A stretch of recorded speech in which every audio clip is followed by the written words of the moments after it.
सोलापूरसह देशभरात नारी शक्ती वंदन अधिनियम अंमलबजावणीसाठी आवश्यक सुधारणांवर चर्चा सुरू असून यासाठी 16 एप्रिल 2026 पासून संसदेचे विशेष सत्र सुरू झाले आहे। या पार्श्वभूमीवर सोलापुरातील सुशील रसिक सभागृह येथे महिलांच्या सहभागातून महत्त्वपूर्ण चर्चासत्राचे आयोजन करण्यात आले। कार्यक्रमाला महानगरपालिकेच्या स्थायी समिती सभापती रंजिता साकोते, भाजप शहराध्यक्ष रोहिणी तडवळकर, आमदार देवेंद्र कोठे, आरोग्य अधिकारी राखी माने, ज्येष्ठ साहित्यिका शोभा बोल्ली यांच्यासह अनेक मान्यवर उपस्थित होते। उपस्थितांनी महिला आरक्षणाच्या अंमलबजावणीसाठी आवश्यक बदल आणि त्याचे सामाजिक परिणाम यावर आपले मत मांडले। यावेळी चंद्रिका चौहान यांनी महिलांना नारी शक्ती वंदन अधिनियमाला पाठिंबा देण्यासाठी दिलेल्या क्रमांकावर मिस कॉल करण्याचे आवाहन केले। कार्यक्रमाला हजारोंच्या संख्येने महिलांनी उत्स्फूर्त प्रतिसाद देत मोठी गर्दी केली होती। तसेच भाजपच्या अनेक नगरसेविकांनीही या उपक्रमात सक्रिय सहभाग नोंदवला। नमस्कार, चंद्रिका चौहान उद्योगवर्धिनी संस्था सोलापूर। खरं आज पंतप्रधान, आपले लाडके पंतप्रधान ह्यांना धन्यवाद देण्यासाठी सोलापूरची सगळी नारी शक्ती एकवटली।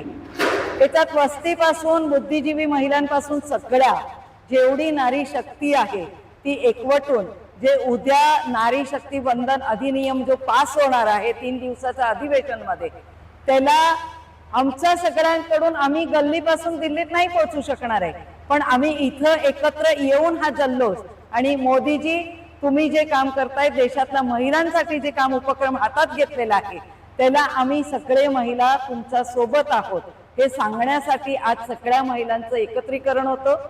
याच्यात कुठेही राजकीय पासून, सामाजिक पासून, डॉक्टर पासून, इंजिनियर पासून सगळ्या प्रकारच्या महिला एकत्र आल्या होत्या आणि ह्या आजचा जो अधिनियम जो पारित होणार आहे त्याला धन्यवाद देण्यासाठी पण आणि शुभेच्छा देण्यासाठी पण आम्ही सगळे एकत्र आलेलो होतो।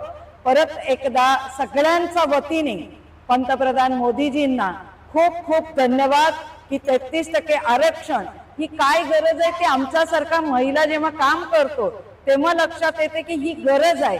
जेव्हा एक महिला उच्च स्थानापर्यंत राजकीय क्षेत्रात पदार्पण करते तेव्हा ती आईच्या स्वभावाने काम करते आणि ती नियोजन करते, लोकांवर थोडा जरब बसतो, म्हणून तिथं महिलांची आवश्यकता आहे आणि ही महिलांची ताकद आहे।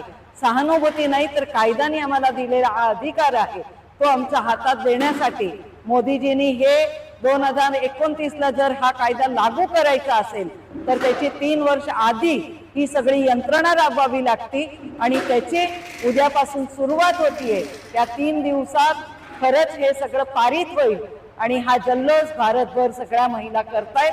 परत एकदा धन्यवाद।